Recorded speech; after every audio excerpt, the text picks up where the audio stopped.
I always thought of my house as nothing special. Just an old place out in the country with creaking floors and drafty windows. I'd lived there most of my life, inherited it from my parents, and never had reason to think much about it. But a few weeks ago, something happened that made me see the place differently. It started small, almost too small to notice. A faint scratching sound coming from the walls at night. I figured it was mice, but the sound seemed deliberate, almost careful, like something was trying not to be heard. One night, I woke up around 2 in the morning. The scratching was louder than before, steady and slow, moving along the wall behind my bed. I grabbed a flashlight, thinking I'd scare off whatever it was. But when I shined the light, the noise stopped cold. The silence was so complete it felt heavy, pressing in on me. I waited there, holding my breath, listening hard. That's when I noticed something strange. The wall didn't just look flat anymore. In the beam of my flashlight, the wallpaper seemed to ripple, like it was breathing. I blinked hard, thinking I was half asleep and imagining things. But the longer I stared, the clearer it became. The wallpaper was moving, slowly, as if something underneath it shifted against the wall. My stomach turned cold. I stepped closer, reached out, and pressed my hand against the surface. It felt warm, almost damp, like skin after a fever. Right then, a thud came from inside the wall, strong enough to rattle the frame of my bed. I stumbled back, dropped the flashlight, and the room went black. I scrambled to grab the flashlight, my hands shaking so bad I almost dropped it again. When the beam cut across the wall, the rippling had stopped. The wallpaper lay flat, innocent, like nothing had ever happened. I tried to laugh it off, but my throat was too dry. Sleep was out of the question, so I sat in the chair by the window until morning. When daylight finally filled the room, I forced myself to check the wall. I ran my hand across it. Smooth, cold, perfectly normal. But I couldn't shake the feeling that something had been pressing back from the other side. That morning, I decided to tear into the wall and prove to myself it was just my imagination. I got my toolbox from the shed and started pulling at the old wallpaper. The paper peeled off in long, curling strips, releasing a smell like mildew and something sourer, like rotten meat. My stomach lurched, but I kept going. Beneath the paper was wood, dark and swollen from years of damp. I tapped it with the end of my screwdriver, and the hollow echo that came back didn't sound right. It sounded deeper, like the wall was hiding more space than it should. I pried at the wood until a piece splintered loose. Behind it wasn't insulation or brick like I expected. It was a gap, a narrow hollow running down between the studs. A wave of foul air drifted out, thick and rancid, like something long dead. I gagged and covered my nose, but curiosity pulled me closer. Shining my flashlight inside, I saw something glinting in the dark. At first I thought it was metal, maybe an old pipe. But then I realized it was an eye, wide open, staring right back at me. I fell backward so fast I hit the floor hard, the flashlight skittering across the boards. My heart hammered in my chest, and for a long moment I couldn't move. When I finally forced myself to look again, the gap in the wall was empty. Just darkness.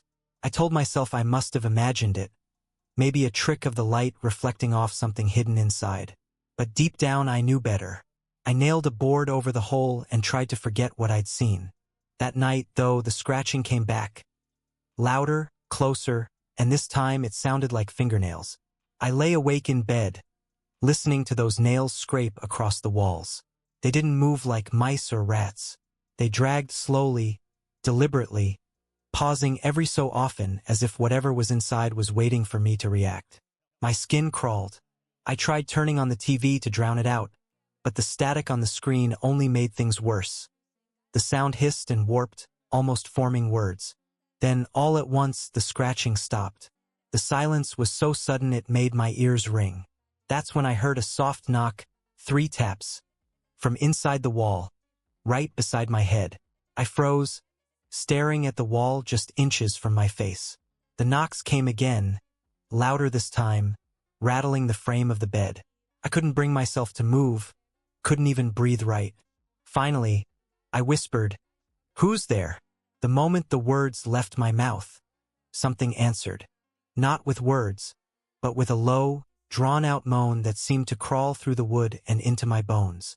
My body went cold all over. I jumped up, grabbed my keys, and fled the house barefoot into the night. The neighbors didn't answer when I pounded on their doors, and my phone had no signal out here. I had nowhere to go, so I wandered back to the house, trying to convince myself it was just fear and exhaustion. The front door creaked open on its own when I reached it, as if inviting me back inside. My flashlight flickered, and I stepped in carefully. The house smelled worse than ever. Damp, rot, and something I couldn't name. I could hear faint shuffling upstairs, though I lived alone. Every instinct screamed at me to leave, but some dumb part of me knew I couldn't. Not yet. I climbed the stairs slowly, each step groaning under my weight. The shuffling grew louder as I reached the hallway. My flashlight caught a glimpse of something at the end of the hall. A shadow that moved against the wall, but it didn't belong to me. I froze. The shadow stopped, then slowly turned toward me. It had no face, just a dark smear where features should have been. A cold wind swept past me, though all the windows were shut, and I could swear it whispered my name. I stumbled backward, tripping over the rug and hitting the wall hard. The shadow slid closer, silent, but I could feel it pressing against the air around me like a weight. My flashlight wavered and went out, leaving me in total darkness. That's when I heard it. A slow, dragging shuffle coming from inside the walls themselves, circling me. I pressed my back to the hallway door, heart pounding, praying it wouldn't find a way out. Then, a hand, or something like a hand, reached through the wall beside me, pale and thin, curling like it wanted to grab me.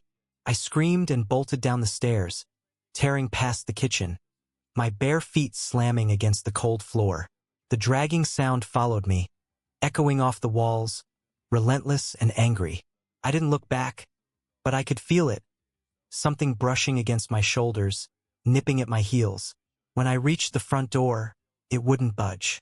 No matter how hard I shoved, it stayed shut, as if the house itself had decided I wasn't leaving. Panic clawed at me, and I pounded the door with my fists until my knuckles bled. I backed away from the door, my hands slick with blood, and felt the walls pulse around me.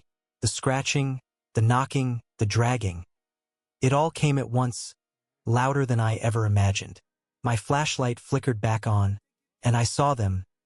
Dozens of pale, twisted hands pressing through the walls, reaching for me, clawing at the air. My chest tightened, my vision blurred, and I realized the house wasn't just haunted. It was alive. It had been waiting for me all along, and it didn't plan on letting me go.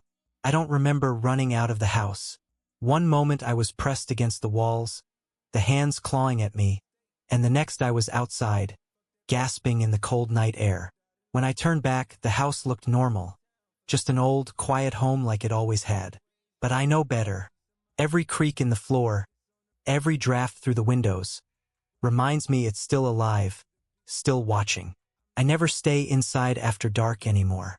And sometimes, when the wind blows just right, I hear the scratching again, and I know it's waiting for me to come back.